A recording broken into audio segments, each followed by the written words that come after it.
my name is Ashley, and I'm here today to post about medical degrees and different options you can do.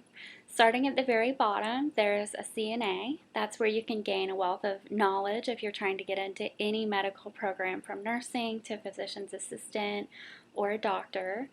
So that's where you will want to begin, in my opinion, because then you can um, really learn how to interact with patients and really respect your coworkers that do all of the work that's with the patients on a human being level. That's just my opinion. So, and then the second thing you could do, a CNA degree takes maybe about 2 months. You can get it at a community college or online and then do an internship. Some of them are free, some of them are around $200.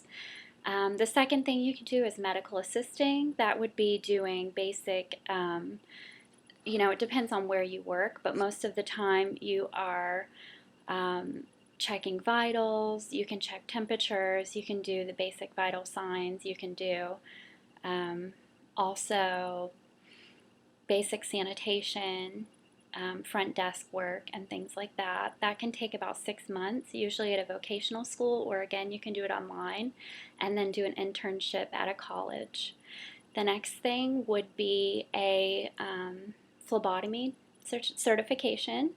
That's typically something you can get at a community college, or there's a few small vocational schools around town that can give you that. That one costs, sometimes it can be $1,000, sometimes it's, a couple of $100s. It just depends on where you go. You're going to have to do a certain number of hours of education, and then of course the last education hours are going to be you getting practice actually, finding the vein and sticking people with the needle and finding out how to do all of that. And that's also a great start to get information and actual experience working with patients before you apply to a important medical program. The next one would probably be a LPN, and you can become an LPN within about a year or a year and a half. It's typically full-time, and it's also, you can do part-time, and it takes 2 years if you do it at night.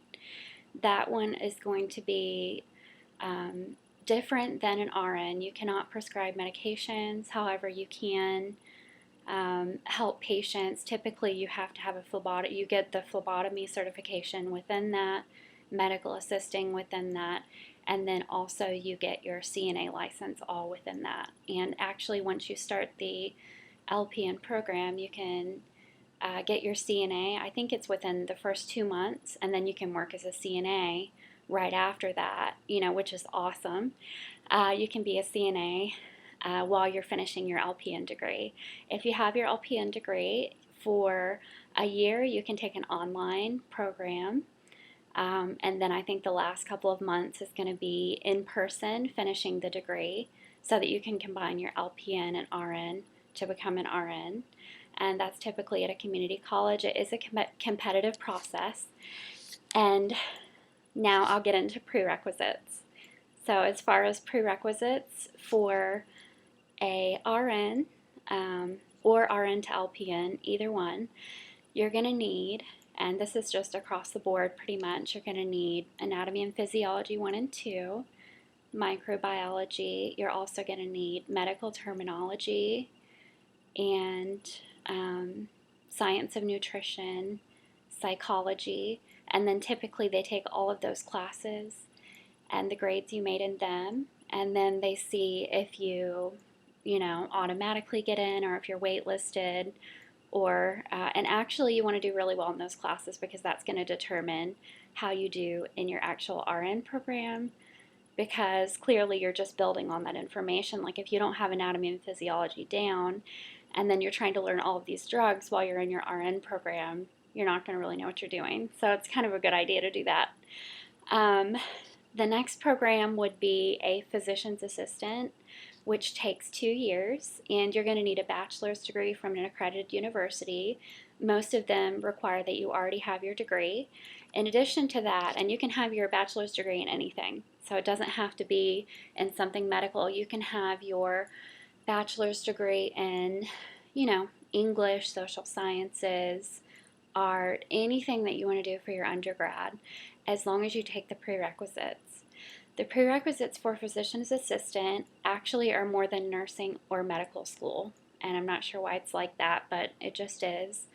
Um, Again, it's a 2-year program, and the prerequisites are going to be anatomy and physiology 1 and 2, microbiology, organic chemistry 1 and 2, genetics, and then in addition to that, you're going to have chemistry 1 and 2, biology 1 and 2, and I believe that's all the classes. Typically, they want you to have a statistics class and, of course, 2 math classes. It just depends on what college you go to, but that's typically the prerequisites. For medical school, you're going to need,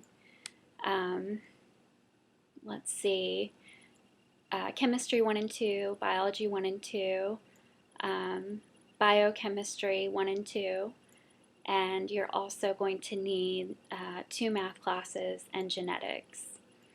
And those are all of the medical programs as far as working with people that you're going to need. Then there's other programs like veterinary medicine. You need the same prerequisites as for physician's assistant. So you need a few more, I believe, than medical school. You're going to need chemistry 1 and 2, biochemistry 1 and 2, anatomy and physiology 1 and 2, microbiology. You're going to need to have 2 maths, statistics, and then in addition to that, typically you have to have at least 1 genetics class with a lab. So those are all for veterinary school. Actually, the same prerequisites I just named for veterinary school, you're going to need for dental school and podiatry school as well. And I think those are pretty much the majority of the programs that you can do. And like I said, I think the best thing you could do before you get into any of these programs is work in the field. I think it's a lot better than to just, go in cold turkey and not know what you're doing. I always hear people joke, on TV shows and just in person about how it's funny how nurses and CNAs are always teaching the medical students the first and second years things that they've been doing for years. And I guess what I'm saying is if you're trying to learn like all of this super difficult information about human anatomy and how to apply all of these concepts, you want to be able to focus on that because you're dealing with human lives. And so it's kind of better to already be like, okay, I know how to deal with patients. I know how to, read body language of if someone has taken an additional drug and is hiding it from me, or if their blood pressure's up, or reasons their blood pressure may be up, or just in general, I think it's better to already have experience working with patients. And if you're doing dentistry, go ahead and try to get your dental assisting degree so that you know a little bit about what you're already doing. Just have like your foot in the door, you know what you're doing. You've got that experience. So I hope this has been helpful, and I hope you all do really well and help as many people as you can, and make a positive difference in the world and share compassion with people that are hurting. And I hope you all have a great day.